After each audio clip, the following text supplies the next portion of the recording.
Hi everyone, कैसे हैं आप सब लोग। आशा करती हूँ कि आप सब लोग बहुत बढ़िया होंगे। हम पढ़ रहे हैं कैलकुलस ऑफ वेरिएशन। इसके अंदर हमने काफ़ी चीज़ें कवर कर ली हैं। तो लास्ट टाइम हमने डिस्कस किया कि किस तरह से आप जो है एक्सट्रीमम निकाल सकते हो किसी फंक्शनल का, जो कि उस पर कंडीशन क्या थी कि हायर ऑर्डर का डेरिवेटिव हो।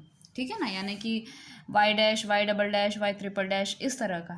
आज का जो फंक्शनल का टाइप है वो ये है कि functional for several dependent variable, यानी कि इसमें जो डिपेंडेंट वेरिएबल है, जो हमारा वाई होता था, इससे पहले हमारा जो फंक्शनल था वो किससे बना हुआ था, एक्स से, वाई से, और ऑब्वियसली इसके अंदर वाई डैश था, और इसके बाद हमने y double dash, triple dash, एक से ज़्यादा ऑर्डर का भी देखा था। अब ये वाले में क्या बोल रहे हैं कि इसमें आपका फंक्शनल किससे बना हुआ है, एक्स और वाई तो है, लेकिन साथ ही साथ वाई के अलावा भी कोई दूसरा डिपेंडेंट वेरिएबल है। मतलब जेड भी हो सकता है, कोई वाई वन, वाई टू, इस तरह से भी हो सकता है। ठीक है, तो यहाँ पे जो ये वाई है ये भी एक्स का फंक्शन होगा, जेड भी जो है वो एक्स का फंक्शन होगा। मतलब एक से ज़्यादा क्या होंगे, डिपेंडेंट वेरिएबल होंगे, क्योंकि वाई और जेड कैसे हैं, डिपेंडेंट वेरिएबल है। ठीक है, तो necessary condition for i is equal to x not से लेकर एक्स वन में क्या है कि एक्स है, वाई वन है, वाई टू है, up to so on y n है। ये आपके y one, y two, up to so on y n क्या है, आपके डिपेंडेंट वेरिएबल है, और ये उनके डेरिवेटिव्स हैं। ठीक है, सिंगल वाला y one dash, y two dash, up to so on y n का डैश। तो इसके लिए एक्सट्रीमम की क्या कंडीशन होगी, वैसे हमारा क्या होता है, del F over del y minus d by d x of del F over del y dash होता है ना। यहाँ पे क्या है कि हर y one, y two, y t की, वाई थ्री के लिए, यानी कि हर डिपेंडेंट वेरिएबल के लिए अलग अलग ऑयलर्स इक्वेशन होंगी। तो जितने डिपेंडेंट वेरिएबल होंगे उतनी ऑयलर्स इक्वेशन आपकी बन के आएगी, और यही आपकी एक्सट्रीमम की कंडीशन है। तो यहाँ पे क्या है, del F over del y i minus d by d x of del f y i dash is equal to zero, जहाँ पे आई आपका चेंज होता रहेगा, 1 2 3 4 इस तरह से।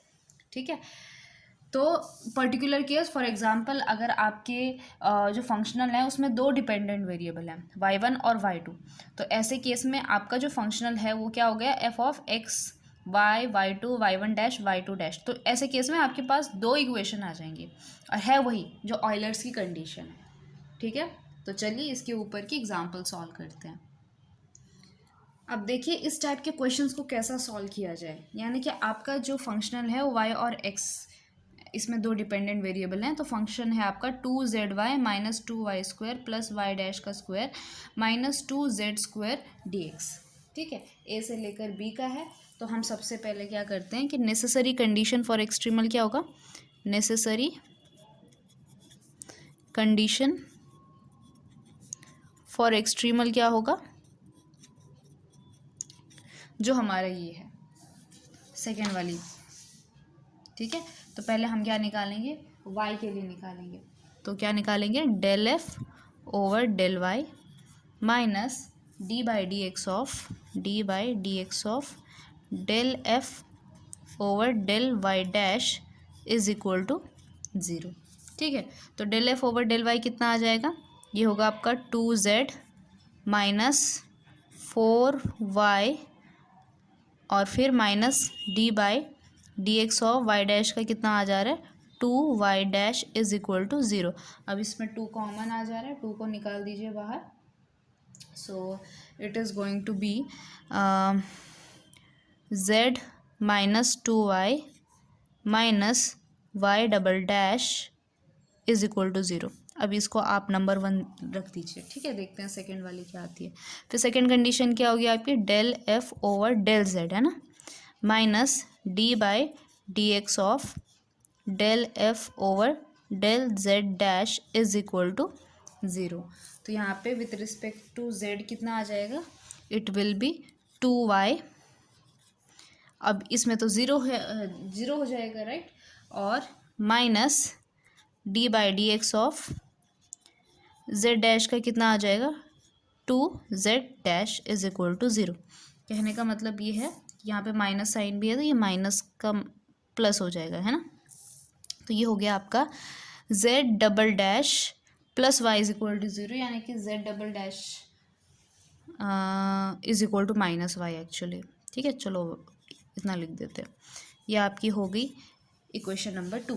अब देखो हमने जो है इन दोनों में एक दूसरे में सब्स्टिट्यूट करके एक सिंगल वो बना देना है। ठीक है, अब यहाँ पे y डबल डैश है और यहाँ पे सिंगल y है, तो हम क्या कर सकते हैं कि इस इक्वेशन को 2 बार डिफरेंशिएट करके यहाँ पे पुट कर सकते हैं। ठीक है, तो हम क्या करते हैं कि इसको डिफरेंशिएट करते हैं। Differentiate equation 2 with respect to x, और कितनी बार करेंगे, ट्वाइस करेंगे। ठीक है, तो ये कितना हो जाएगा, z 4 बार dash plus y double dash is equal to 0। ठीक, तो यहाँ से y डबल डैश कितना आ गया, माइनस z की पावर z 4 बार डैश। ओके, तो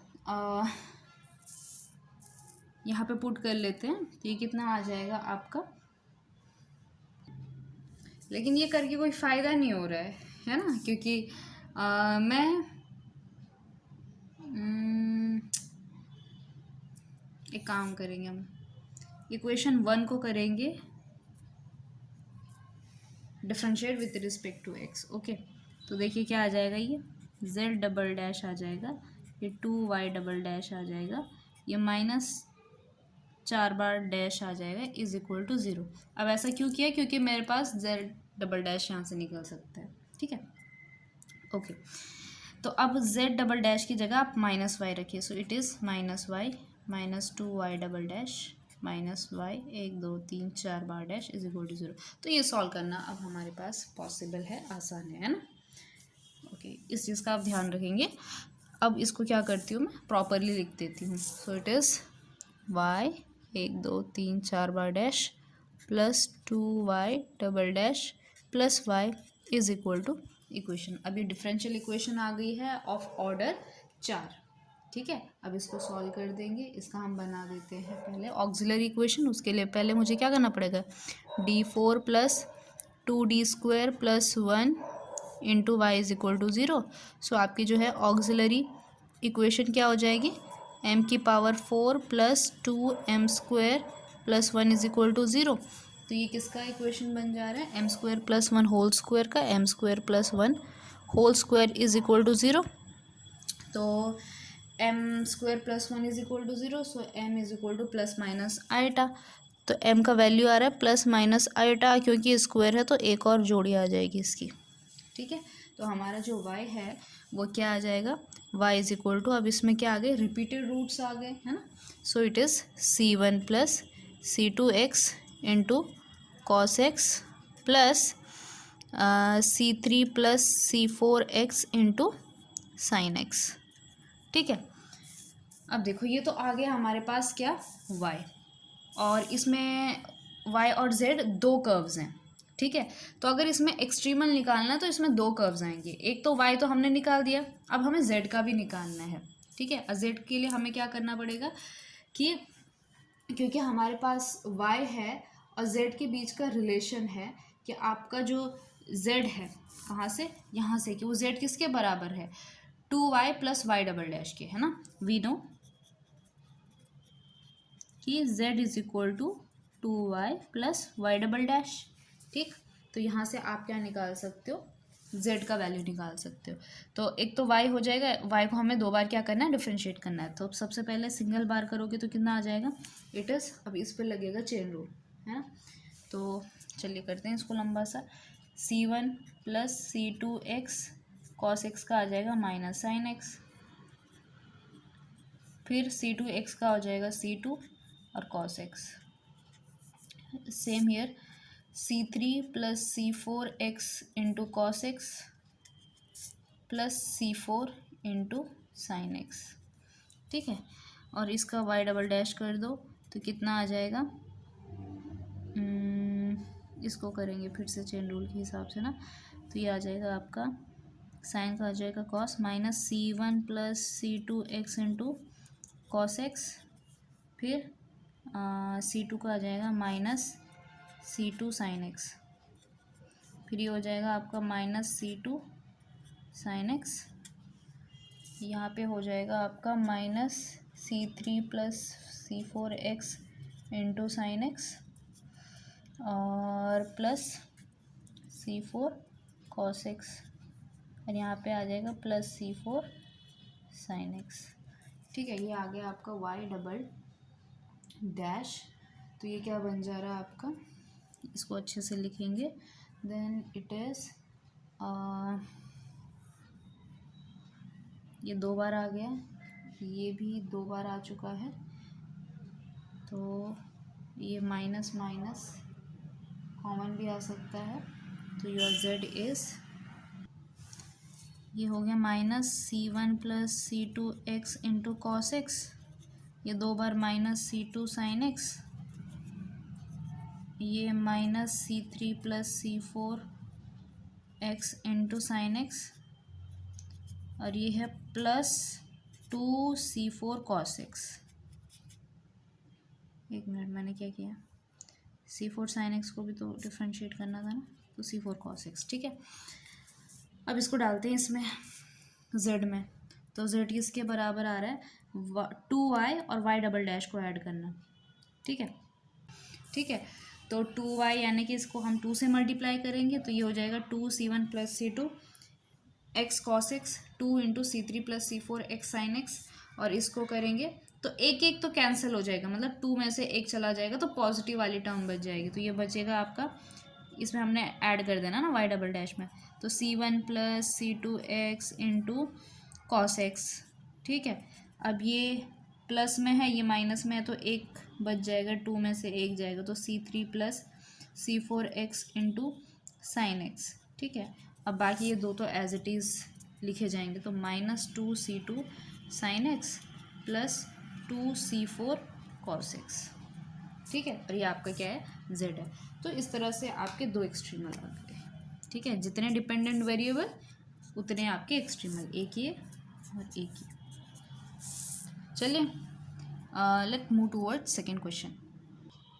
चलिए सेकेंड क्वेश्चन देखिए, ये भी दिखने में सिंपल ही लग रहा है कि आपका y of x comma z of x is equal to 0 से लेकर π/2 y डैश का स्क्वायर प्लस z डैश का स्क्वायर प्लस 2yz dx है। ठीक है, इसमें बाउंड्री कंडीशन भी दी गई है, यानी कि हमारे कांस्टेंट निकालने में इनकी बड़ी हेल्प होगी। ठीक है, बड़ा इंटरेस्टिंग है कि दोनों स्टार्ट 0 से ही हो रहे हैं, लेकिन जो y है वो 1 पे एंड हो रहा है, जो z है वो -1 पे एंड हो रहा है, मतलब एकदम अपोजिट जगह पे एंड हो रहे हैं। So let's see how. चलिए पहला निकालते हैं, पहले हम y के लिए निकालते हैं नेसेसरी कंडीशन, ऑयलर्स इक्वेशन। अब मैं डायरेक्टली लिख रही हूँ, तो ∂f/∂y कितना आ जाएगा, 2z आ जाएगा।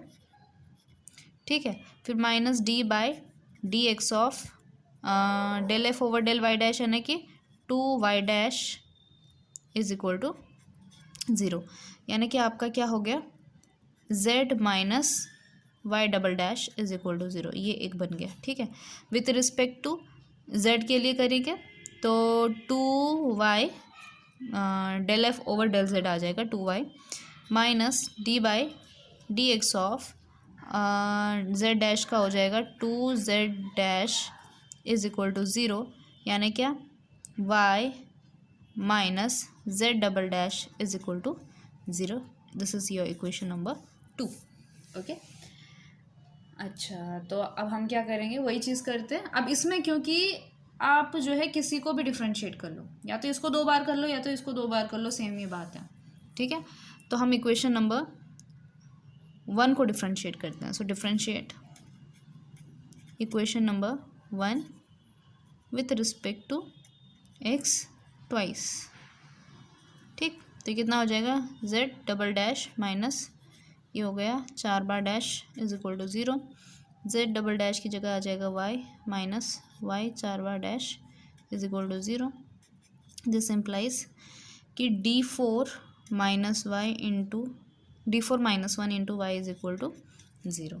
ठीक है, अब d4 माइनस इसका ऑक्सिलरी इक्वेशन बना देते हैं, तो it is m⁴ minus 1 is equal to, auxiliary equation से क्या बन जाएगा, m⁴ minus 1 is equal to 0, m² minus 1 into m² plus 1 is equal to 0। This implies कि आपका m कितना आ गया, m आ गया आपका +-1 और +- आइटा। तो इसके जो है 4 रूट आ गए हैं, चारों कैसे हैं, अलग अलग हैं।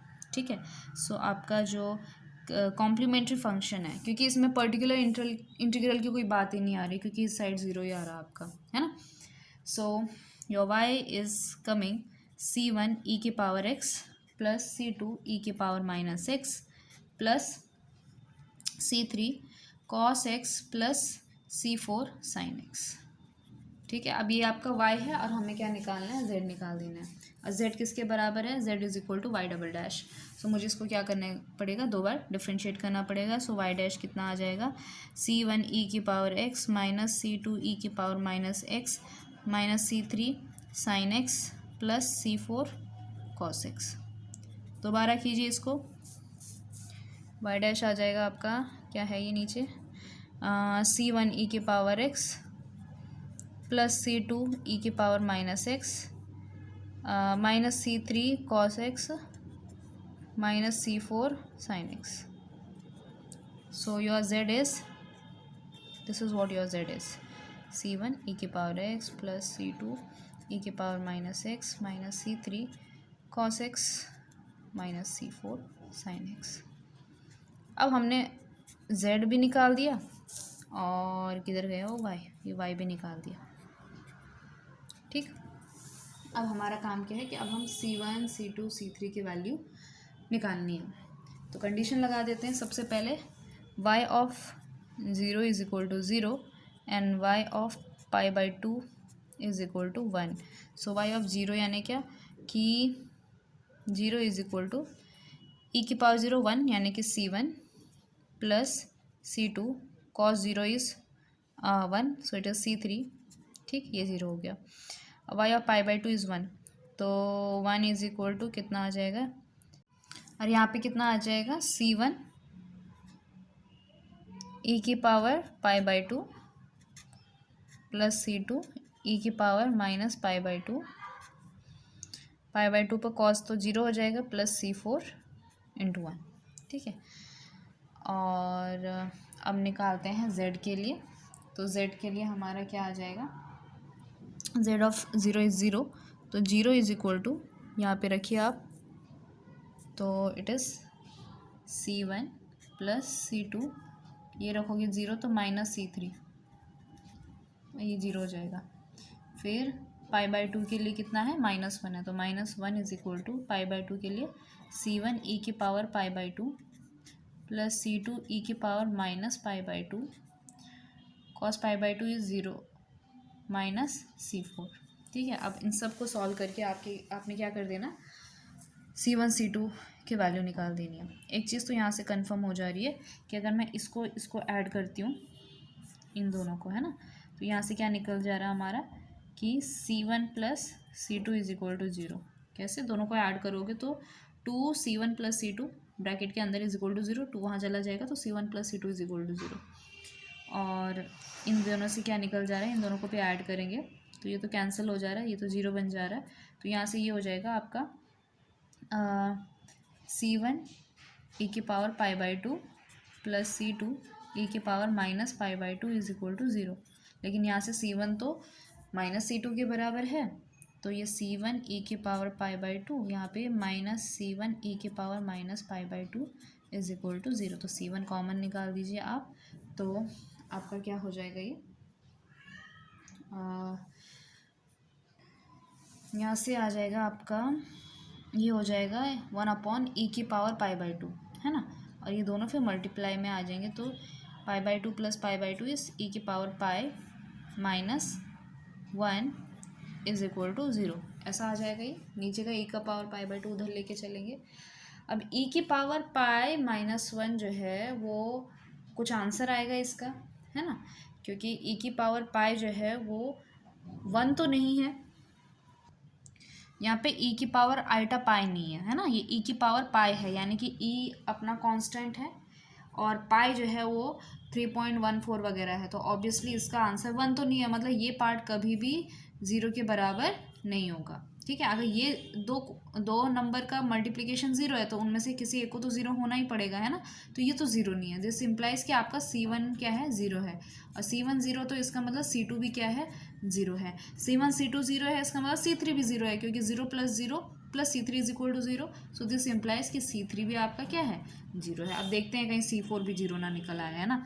तो C4 कितना है, C4 0 नहीं आएगा क्योंकि ये C1 0 हो गया, C2 0 हो गया, तो -1 is equal to -C4, -1 is equal to -C4 and therefore C4 is equal to 1। चलो अच्छी बात है, ठीक। तो y कितना आ गया, y इज इक्वल टू ये 1 2 3 तो 0 आ गए, C4, y आ गया आपका sin x, और इसमें क्या आ जाएगा, C4 बचा हुआ है तो माइनस साइन एक्स है ना, तो y is equal to minus sine, sorry this is z is equal to minus sine x. तो ये दो आपके क्या है, एक्सट्रीमल है इस फंक्शनल के, ठीक है। तो इस तरह से आपने ये वाला क्वेश्चन सॉल्व कर देना है। चलिए आज के वीडियो लेक्चर का आखिरी क्वेश्चन करते हैं। तो ये क्वेश्चन भी वैसे ही है जैसे अभी तक हमने सॉल्व किया, बस ये है कि इसमें आपके जो नोशन है वो थोड़े से अलग हैं। यहाँ पे अभी तक हमारा जो फंक्शन था वो x और y के फॉर्म में था, z दिया गया था उसमें। यहाँ पे जो है x और y आपके डिपेंडेंट वेरिएबल है और t जो है आपका इंडिपेंडेंट वेरिएबल है, बस ये फ़र्क है इसमें, ठीक है। सो यहाँ पे जो है कंफ्यूज होने वाली बात, कन्फ्यूजन में नहीं पढ़ना आपने, ठीक है। x और y आपके कैसे हैं, डिपेंडेंट वेरिएबल है और आपका t जो है वो इंडिपेंडेंट वेरिएबल है, ठीक है। सो यहाँ पे ऑयलर्स इक्वेशन क्या बन जाएगा आपका, मतलब नेसेसरी कंडीशन क्या बन जाएगी फॉर एक्सट्रीमम, एक आ जाएगा आपका डेल एफ ओवर, वहाँ पे क्या आता था, del F over del y आता था, वाई यानी कि डिपेंडेंट वेरिएबल, ठीक है। यहाँ पे del F over del X आ जाएगा, फिर होता था आपका डी बाई डी एक्स होता था, तो डी बाई डी टी आ जाएगा इधर, जो कि आपका इंडिपेंडेंट वेरिएबल है, ठीक। उसके बाद होता था आपका del F over del y dash del z dash, ठीक है।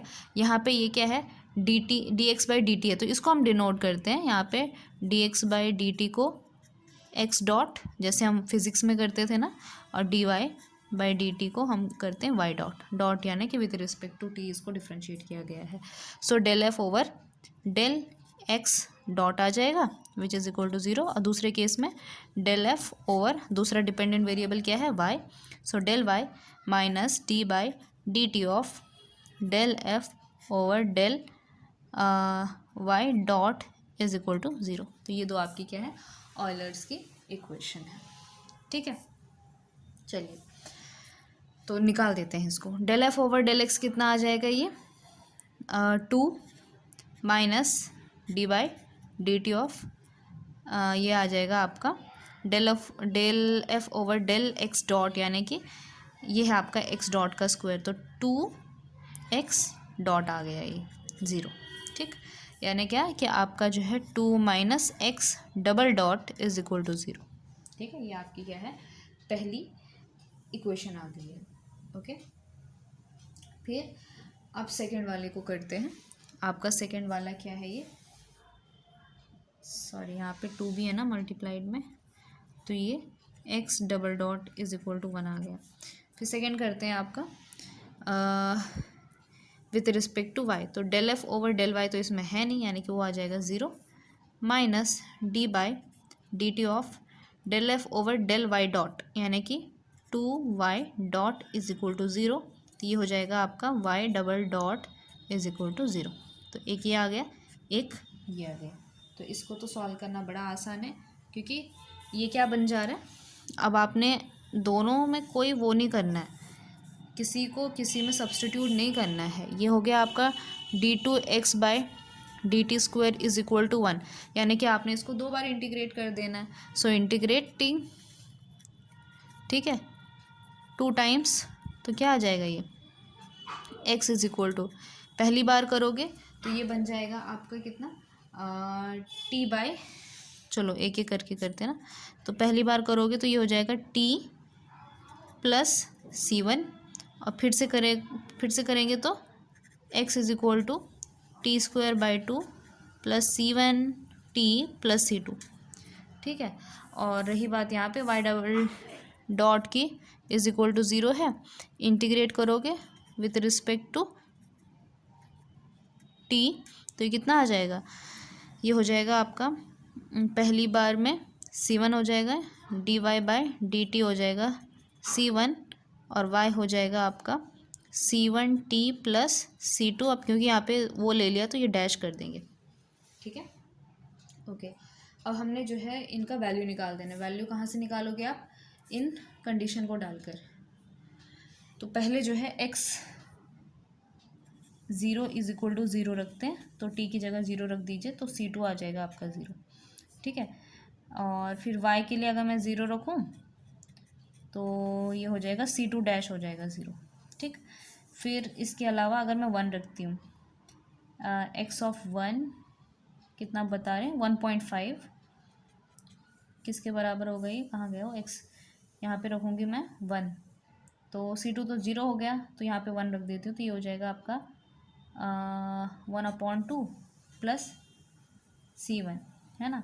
और y ऑफ 1 बोल रहे हैं 1, y ऑफ 1, y में क्या 0 हो गया, तो C2 डैश, तो यहाँ पे C1 डैश, तो C1 डैश आ गया है आपका 1 और C2 डैश हो गया 0, तो y तो मिल गया। और यहाँ से C1 क्या आ जाएगा? C1 इज इक्वल टू 1.5, यानी कितना होता है? 3/2 माइनस 1/2, तो इट इज़ 1, है ना। तो C1 आ गया आपका 1, तो C1 भी 1 और C1 डैश भी 1। तो आपका जो x है वो क्या बनता है? x बनता है आपका, ये तो 0 हो गया 1, यानी कि t² प्लस t, और y बन गया आपका ये 0 ये 1, तो y बन गया t, ठीक है। सो ये हो गया आपके दो extremal x of t, y is equal to t, x is equal to t² plus t। तो इस तरह से आपने जो है सॉल्व करने हैं functional for several dependent variable, ठीक है। तो आई होप आपको ये वाला समझ में आया हो, इसमें कोई बहुत बड़ा तोप नहीं था, it was very simple video, ठीक है। और इन द नेक्स्ट वीडियो हम ये डिस्कस करेंगे कि functional dependent on several independent variable, ठीक। तो यहाँ पे तो हमने क्या पढ़ा कि एक इंडिपेंडेंट वेरिएबल है x और बहुत सारे डिपेंडेंट वेरिएबल हैं। अब हम ये पढ़ेंगे कि जब एक से ज़्यादा इंडिपेंडेंट वेरिएबल हो जाए तब कैसे क्वेश्चंस को सॉल्व किया जाएगा, ठीक है। That we will see in the next video lecture. और ये नोट्स आपको जो है टेलीग्राम चैनल पे अवेलेबल किया जाएगा, आप जो है टेलीग्राम चैनल को चेक करते रहिएगा, ठीक है। So see in the next video lecture.